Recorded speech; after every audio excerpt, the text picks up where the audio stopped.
ఓం నమో భగవతే వాసుదేవాయ.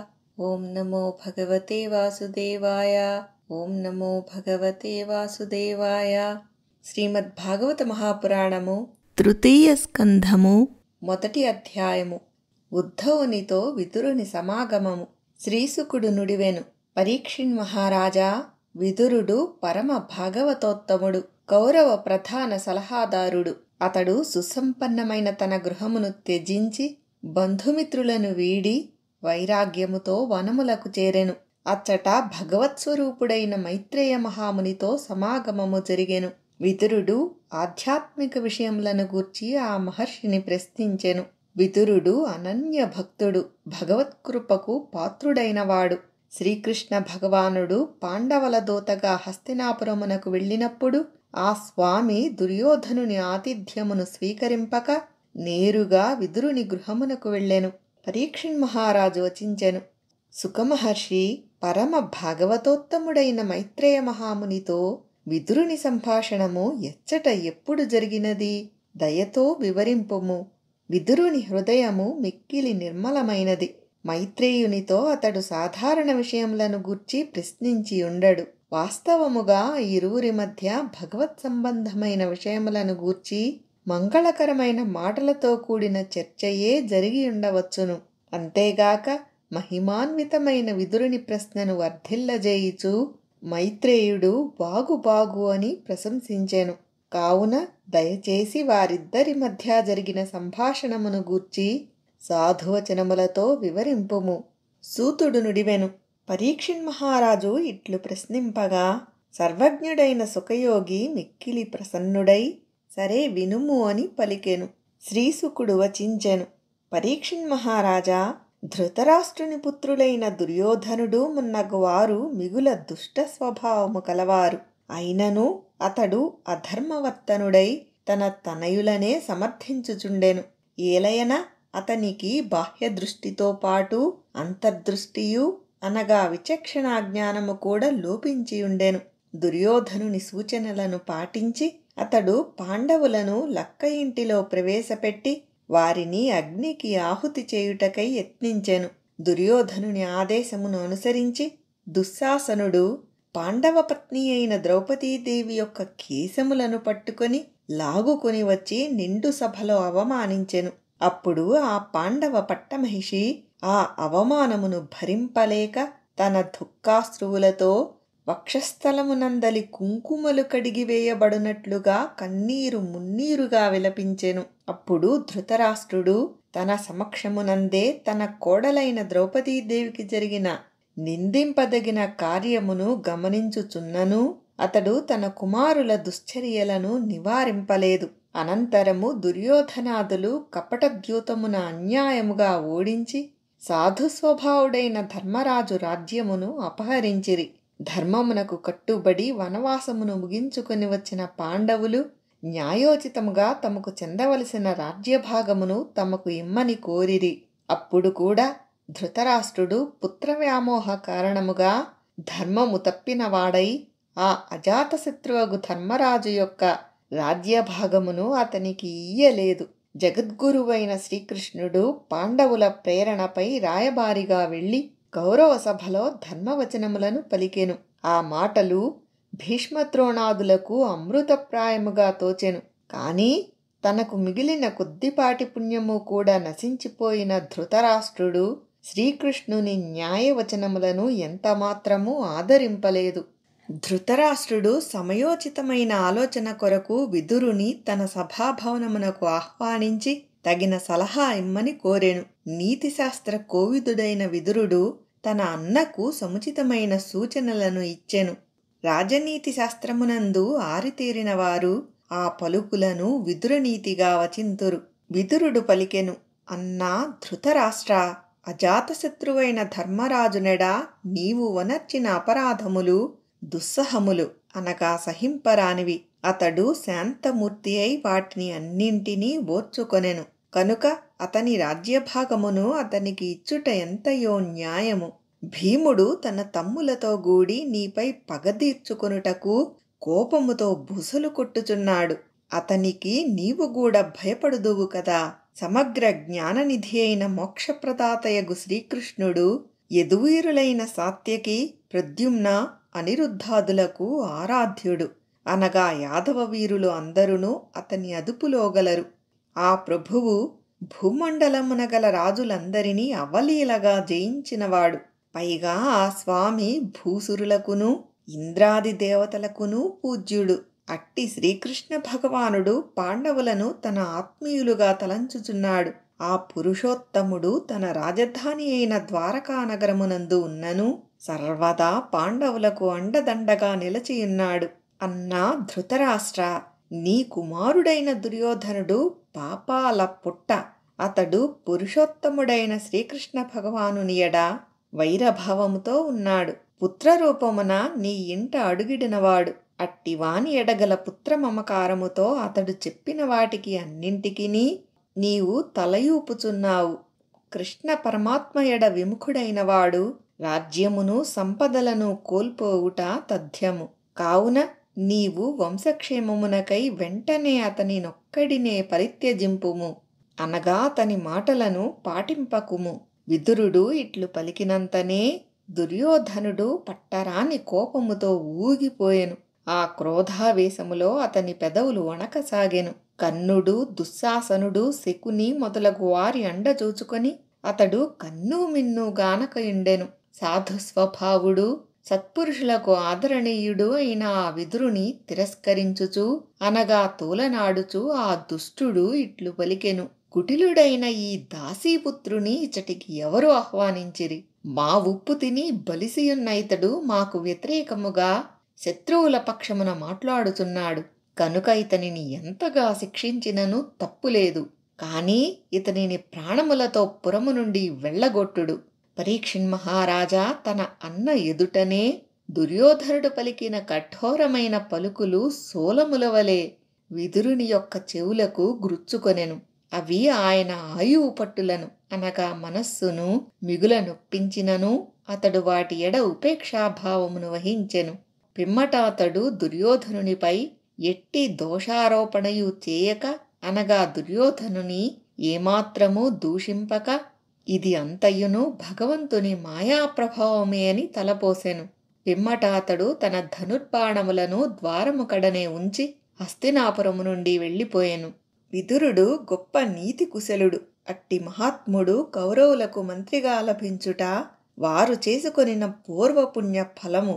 ఆ ధర్మాత్ముడు భగవత్సేవలలో తన జీవితమును సార్థకమనర్చుటకై భూమండలమున గల సకల పవిత్ర క్షేత్రములను దర్శించుటకై హస్తినాపురము నుండి బయలుదేరెను. ఆయా తీర్థక్షేత్రములలో అధిష్ఠించియున్న శ్రీమన్నారాయణుని దర్శించి పరమానంద భరితుడయ్యెను. విదురుడు భగవంతుని మూర్తులతో విరాజిల్లుచున్నట్టి సమస్త తీర్థక్షేత్రములను, నగరములను, పవిత్ర వనములను, విఖ్యాతములైన పర్వతములను, దర్శనీయములైన నికుంజములను, అట్లే నిర్మల జలములతో విలసిల్లుచున్న నదులను, సరస్సులను దర్శించుచు అనన్య భక్తి నిరతుడై దైవసేవలనర్చెను. విదురుడు తన యాత్రా సందర్భమున అవధూతగా అనగా అభ్యంగనాది సంస్కారములు లేకుండా ఆత్మీయులు ఎవ్వరునూ గుర్తుపట్టలేని విధముగా వల్కలాజనధారి అయి మసలుకొనెను. పవిత్రమైన సాత్విక ఆహార పదార్థములనే స్వీకరించెను. ప్రతి క్షేత్రమునందును పుణ్యస్నానములను ఆచరించెను. నేలపై శయనించెను. ఈ విధముగా విదురుడు భూమండలమునందు అంతటను సంచరించుచు శ్రీహరికి ప్రీతికరములైన వివిధ వ్రతములను ఆచరించెను. ఈ ప్రకారముగా భారతదేశమున సంచరించుచు అతడు ప్రభాస తీర్థమునకు చేరెను. ఆ సమయమున ధర్మరాజు శ్రీకృష్ణుని సహాయముతో అనగా కృష్ణానుగ్రహముతో ఏకఛత్రాధిపతి అయి రాజ్యమును చక్కగా పరిపాలించుచుండెను. విదురుడు ప్రభాస తీర్థమున ఉన్నప్పుడే వెదురు పొదల నుండి వెలువడిన అగ్నిజ్వాలకు అచటి వనములన్నీయును ఆహుతి అయినట్లు కౌరవులలో ఆత్మీయులైన బంధుమిత్రులు పరస్పర కలహములతో నశించినట్లు వినెను. అందులకు అతడు ఎంతయో శోకించుచు పూర్వవాహినియగు సరస్వతీ నదీ తీరమునకు చేరెను.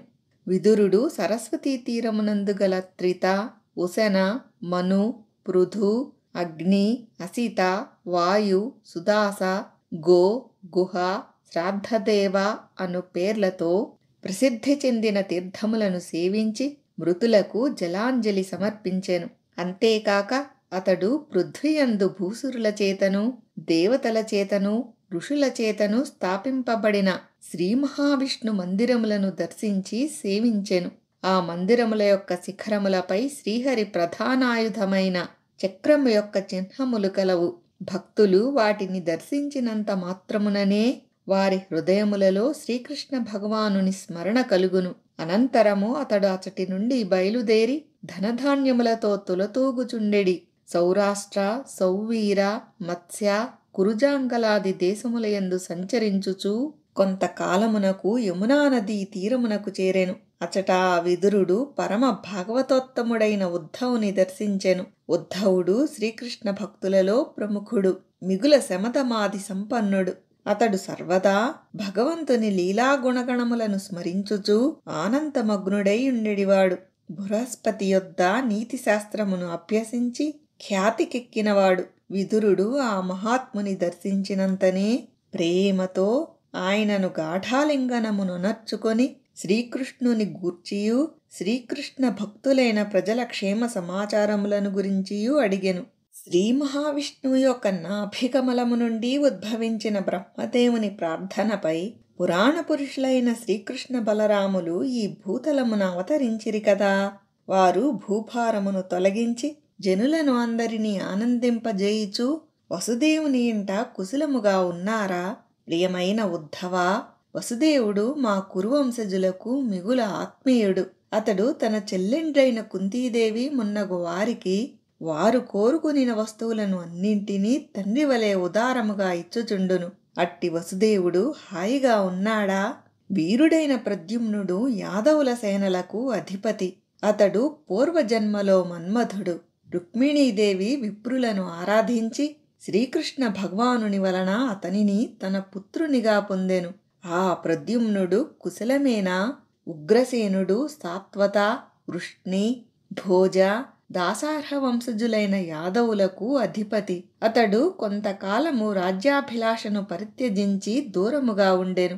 శ్రీకృష్ణుడు కంసుని సంహరించి ఆయనను మరల రాజ్యాభిషిక్తుని గావించెను. ఆ ఉగ్రసేన మహారాజు క్షేమమేనా? సాంబుడు శ్రీకృష్ణుని కుమారుడు. బలపరాక్రమములలో ఇతడు తండ్రి అంతటివాడు. రధికులలో శ్రేష్ఠుడు. పూర్వజన్మలో ఇతడు పార్వతీదేవి తనయుడైన కుమారస్వామి. జాంబవతి పెక్కు నోములు నోచి కృష్ణానుగ్రహమున ఇతనిని తన సుతునిగా పొందెను. ఈ సాంబుడు కుశలమేనా? యుయుధానుడు అను మరియొక పేరు గల సాత్యకి అర్జునుని నుండి ధనుర్విద్య రహస్యములను నేర్చెను. అతడు శ్రీకృష్ణుని సేవించి ఆ స్వామి అనుగ్రహముతో ఋషులకును దుర్లభమైన ఉన్నతిని సునాయాసముగా పొందెను. అట్టి సాత్యకి క్షేమమేనా? అక్రూరుడు మిక్కిలి పుణ్యాత్ముడు, స్వపల్కుని కుమారుడు. అతడు జ్ఞాని, శ్రీకృష్ణునకు శరణాగతుడు. కంసుని ప్రేరణపై అతడు శ్రీకృష్ణుని తోడ్కొని వచ్చుటకై వ్రజభూమికి వెళ్ళెను. మార్గమధ్యమున శ్రీకృష్ణుని పాదచిహ్నములతో ఒప్పెడి ధూళులను గాంచి భక్తి పారవస్యముతో ఆ రేణువులపై పడి పొరలాడెను. ఆ అక్రూరుడు కుశలమేనా? భోజవంశమునకు చెందిన దేవకుని యొక్క కూతురు దేవకి. దేవమాత అయిన అదితి వామనుని తన గర్భమున ధరించినట్లు యజ్ఞము యొక్క విస్తారమైన మంత్రములను తనలో ఇముడ్చుకునిన వేదత్రయము వలె తన గర్భమునందు భగవానుని ధరించిన దేవకీదేవి కుశలమే కదా.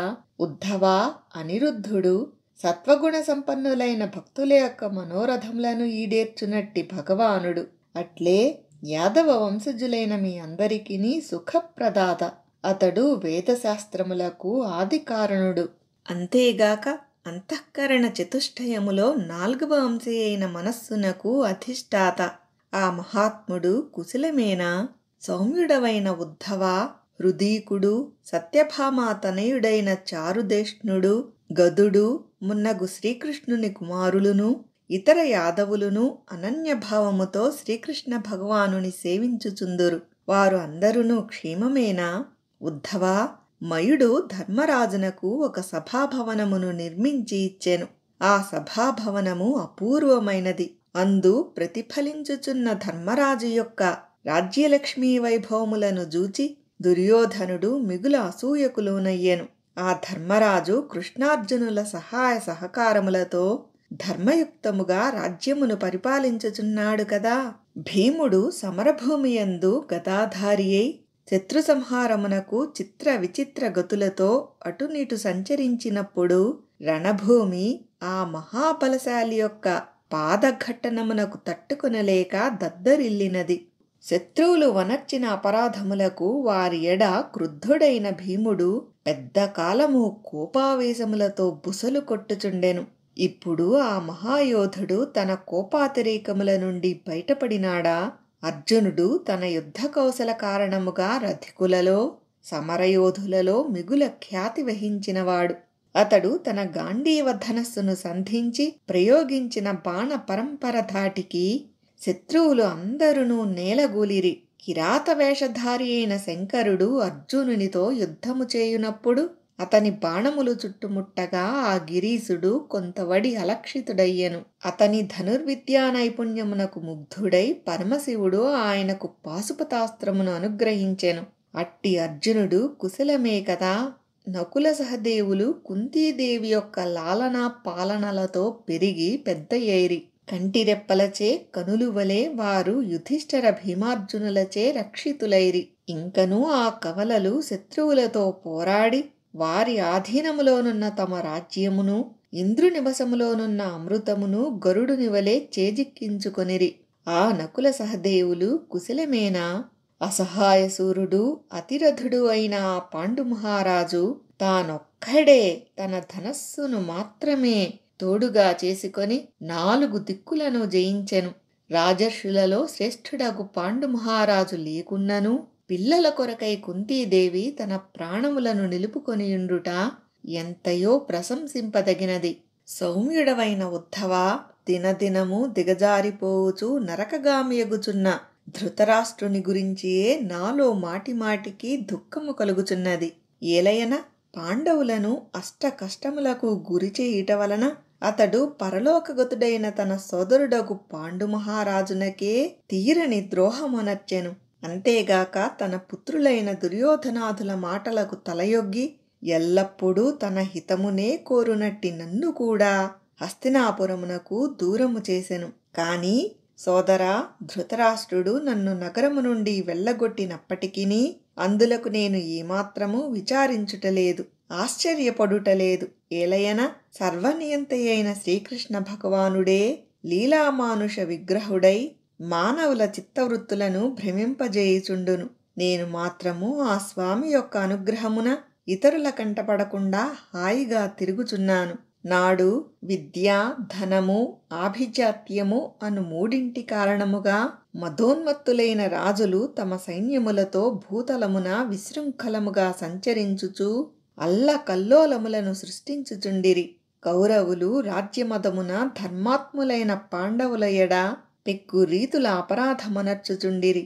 దుష్ట సంహారమునకు కటిబద్ధుడైన శ్రీకృష్ణుడు వారిని అందరినీ శిక్షింపగలిగి ఉండియూ సమయము వచ్చినప్పుడు కౌరవాది దుష్టులను శిక్షించి ధర్మాత్ములైన పాండవులను ఇతర ఆర్తిజనులను రక్షింపదలచి తాత్కాలికముగా వారి ఎడ ఉపేక్ష వహించెను. తరువాత ఘటిల్లిన కురుక్షేత్ర యుద్ధమున దుష్ట సంహారమునర్చి ఆ స్వామి భూభారమును తొలగించెను. భగవంతుడు జన్మరహితుడే అయినను దుష్ట శిక్షణ, శిష్టరక్షణ, ధర్మ సంస్థాపనము గావించుటకై లీలగా అవతరించెను. ఆ స్వామి వాస్తవముగా అకర్తయే అయినను మానవులు అనగా చరాచర ప్రాణులు కర్తవ్య కర్మలను ఆచరించుటకై మార్గదర్శిగా తాను కర్మలను ఆచరించెను. లేనిచో గుణాతీతుడైన ఆ సర్వేశ్వరుడు దేహధార్యగుటకును కర్మపరతంత్రుడగుటకును మరి ఒక కారణమే లేదు. మిత్రమా ఉద్ధవా, శ్రీకృష్ణ భగవానుడు సకల లోకములలోని వారికి శరణ్యుడు. తనను ఆశ్రయించిన భక్తులపై అపారమైన కృపగలవాడు. జన్మరహితుడైనను లోక కళ్యాణార్థమై యతువంశమున జన్మించి లీలలను నెరపెను. ఆ స్వామి సర్వలోక రక్షకుడుగా ఖ్యాతి వహించినవాడు. అట్టి పవిత్ర కీర్తి గల శ్రీకృష్ణుని లీలాగుణ వైభవములను కీర్తింపుము. ఇది శ్రీమద్ భాగవత మహాపురాణమునందలి 3వ స్కంధమునందు 1వ అధ్యాయము. ఓం నమో భగవతే వాసుదేవాయ. ఓం నమో భగవతే వాసుదేవాయ. ఓం నమో భగవతే వాసుదేవాయ. స్వస్తి.